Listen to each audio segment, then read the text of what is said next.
अस्सलाम वालेकुम भाइयों, आपका भाई डिजिटल दहशतगर्दी फैला रहा है बाकायदगी से। और ये डीजी डीजी साहब की बतौर हम डिजिटल दहशतगर्दी फैलाते हैं। और मुल्क के जो सिक्योरिटी खदशात हैं वो हम ही लोगों की वजह से हैं, क्योंकि वो मुल्क के ख़तरात नहीं है, वो इन लोगों के ख़तरात हैं जो कि ये अपने आप को मालिक समझ बैठे हैं। हालांकि ये मुहाफ़िज़ हुआ करते थे, जो कि ये मालिक बन चुके हैं। और आप देख सकते हैं जमहूरियत वाले मुल्कों में कैसा होता है, जिनके ये अंगूठा चूसते हैं, जिनके ये सहूलतकार हैं जो बाइडन एडमिनिस्ट्रेशन के।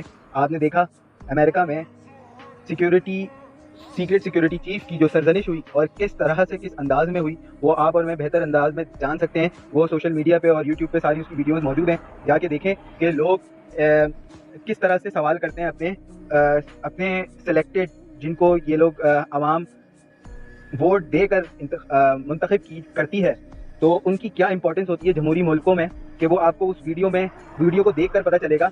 और इन जैसे सिक्योरिटी इदारों के जो डायरेक्टर्स और डीजी साहब होते हैं, उनकी क्या हैसियत और क्या ड्यूटी होती है। वो सिर्फ ड्यूटी सर अंजाम देने के हद तक होते हैं, ना कि किसी के भी अब्बू बनने के। समझ रहे हैं आप। और यहाँ पर क्या हुआ, 3 दफ़ा हमारे सेलेक्टेड प्राइम मिनिस्टर को, आवाम की तरफ से सेलेक्टेड प्राइम मिनिस्टर की तरफ को किस तरह से उनको गोलियों का निशाना बनाया, उसको कत्ल करने की पूरी कोशिश की, और अभी भी नाजायज़ तौर पर उसको पकड़ा हुआ है। और ये सारी चीज़ें, फॉल्स फ्लैग, सारे ऑपरेशन होने के बावजूद भी सॉरी कहने के बजाय इन लोगों ने मुख्तलिफ किस्म के बयानिए बनाए। और हम जैसे सिविलियंस जो कि इस पर आवाज़ उठाते थे, इवन के हम लोगों को भी बहुत सारी जगहों पे हरास करने की पूरी कोशिश की, और इवन के अभी भी बहुत सारी कॉल्स वगैरह मौसूल होती रहती हैं। सो कहने का मतलब ये है कि भाई अब आवाम जाग चुकी है, और आवाम अब बहुत अच्छे तरीके से हकीकी जो इस मुल्क के दुश्मन है, इस मुल्क की जो सिक्योरिटी खदशात के ज़ामिन है, उनको पहचान चुकी है।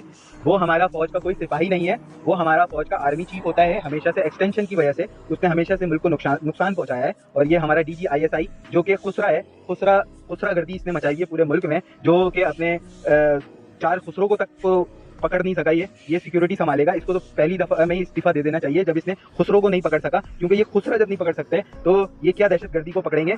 APC के पीछे यही लोग मौजूद थे। APC जो हमारे स्कूल के बच्चों को शहीद किया गया, उन सब शुहदा के पीछे, टीचर्स के शुहदा के पीछे इन लोगों का ही हाथ। और इनको इनके असल काम पे नहीं पहुंचाएगी तब तक ये हमारी टूई बजाते रहेंगे। तो सायोनारा, आता माश्ता, फिर मिलेंगे सबको। अल्लाह हाफ़िज़। बारिश होने वाली है साहब, मौसम हो गया बहुत अच्छा था। चलें, सायोनारा।